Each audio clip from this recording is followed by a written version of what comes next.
Salut, voici une émission qu'on aurait pu intituler Le bestiaire de la pub, tellement il sera question de ces petites bestioles utilisées par les publicitaires. Nous vous proposons un reportage chez un dresseur animalier qui travaille pour le compte de l'industrie publicitaire. Et la saga d'une marque a fait du lion son emblème principal. Mais tout de suite, l'événement de la semaine avec un vieux jeu de société qui tente de se racheter ou de se faire une cure de jouvence créative.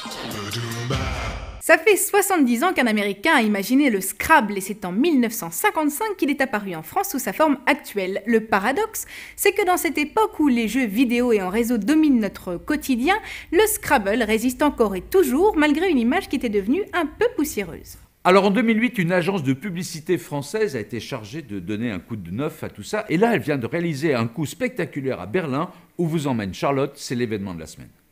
Jouons au Scrabble. Tout le monde connaît le Scrabble. Plus de la moitié des Français en ont d'ailleurs un dans leur placard. Mais disons que pour beaucoup, le Scrabble, c'était quand même un jeu un peu vieillot. Octogénaire, 14 points. Alors depuis 2 ans, l'agence Ogilvy a repris les choses en main et s'escrime à redonner des couleurs à cette marque un poil passée avec des campagnes graphiques et animées donnant vie à des mots qui s'enchaînent et se déchaînent sur plateaux de jeux, panneaux d'affichage et écrans divers et variés. Scrabble. Bravo les mots. Notre rêve est devenu réalité. Résultat, fin 2008, la hotte du Père Noël contient 18% de Scrabble de plus que l'année précédente et celle de l'agence, quelques prix publicitaires supplémentaires. Elle remet donc ça en léchant encore un peu plus sa copie, tant sur le fond que sur le son en 2009. Des spots aussi déjantés que remarqués qui donnaient le ton de ce à quoi on pouvait s'attendre pour le lancement du Scrabble Délire. Car pour l'occasion, les créatifs se sont justement tapés un bon gros délire. Direction Berlin où ils ont fait d'un immeuble désaffecté leur plateau de jeu et de tournage. Une musique de fanfare sur un rythme rétro. Sortant par les fenêtres d'un immeuble très haut. Une scène parfaite, un délire parfait. 30 comédiens et cascadeurs étaient de la partie pour ce Scrabble urbain qui s'est joué en 3 nuits sous les yeux des passants berlinois et de 6 caméras. Escalade de périlleuse, résultat surprenant.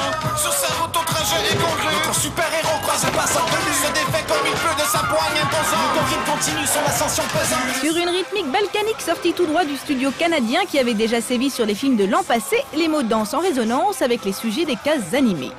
L'univers coincé dans ces 3 pièces. Les passants s'interrogent sur l'espace qui lui reste. Des flammes jaillissent de l'étage et d'en haut. Énervé, soufflant. Le dragon nous donne chaud. Un tournage sans embûche, si ce n'est pour le dragon qui a fini par brûler par chance après que sa scène a été filmée.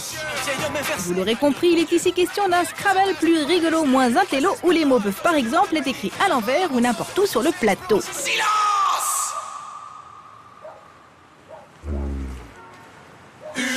Reste à souhaiter autant de plébiscite au jeu qu'au spot qui le promeut ou encore à sa bande son bientôt commercialisée pour cause de francs succès. Scrabble délire, quand les mots délirent.